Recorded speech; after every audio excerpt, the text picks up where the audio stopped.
If the Apostle John wrote his letters today, he might write, "My children, do not believe every email, Facebook post or revival report."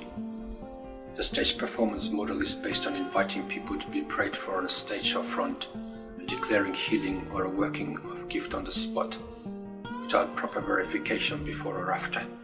Often getting the right answers on stage can take some level of coaching.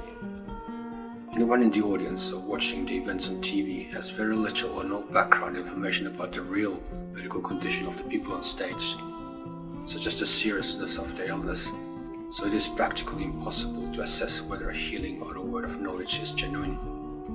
Unfortunately, this prevalent model of healing ministry in charismatic churches worldwide has more to do with show business than real ministry.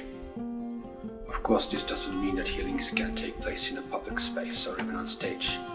It is God who heals, and if He decides to perform a miracle, it is up to Him to choose the time and place. But much of the time, stage performance preachers aren't even interested in discovering whether a real healing has taken place or not.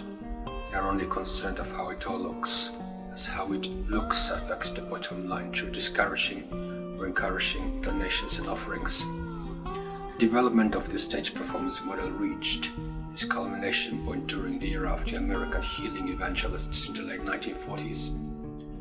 One of the central arguments of this book is that when God gave us the gifts of the Spirit, they were given to community to be tools of love, but we have made them into stage performance. That has twisted our understanding and obstructed us in reaching full maturity in using them.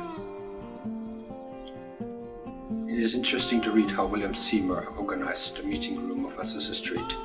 Clearly, he had an understanding about how the architecture of a meeting place affects our worship.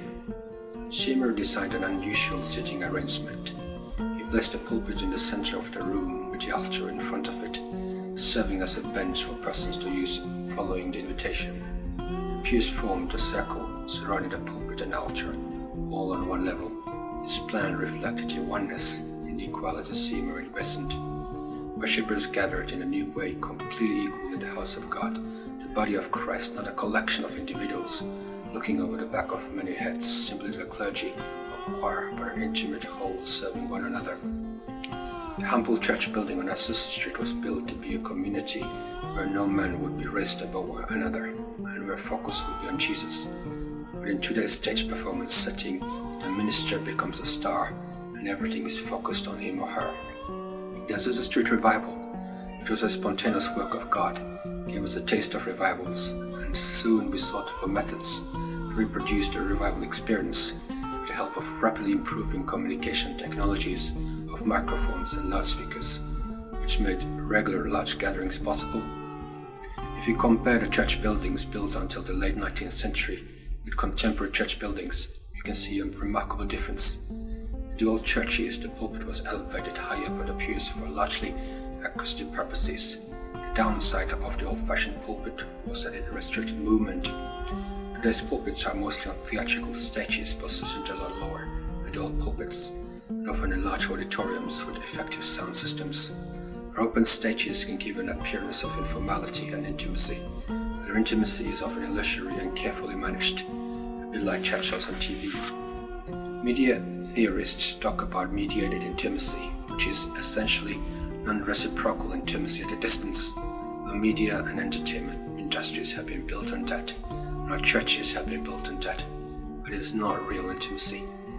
From the early 20th century onwards, the successful ministers have been the ones who have been able to harness first the microphone, then radio and TV into their use, and are comfortable in this theatrical stage environment.